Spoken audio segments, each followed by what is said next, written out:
কবিতা লেহন।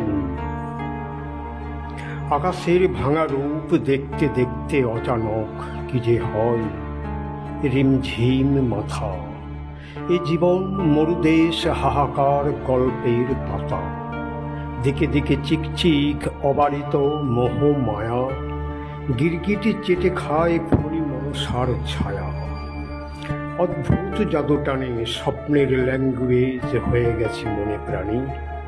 কি আমি হঠাৎ এই কেমন শূন্যতা, এ কেমন অর্জন, উদ্দাম ঘাতকের তুমুল গর্জন, নির্দয় হাতে হাতে করাল করাত, অঙ্গে অসহ্য জ্বালা, সীমাহীন রক্তপাত, কেটে কেটে পড়ে ডালপালা, কেটে কেটে পড়ে ডালপালা।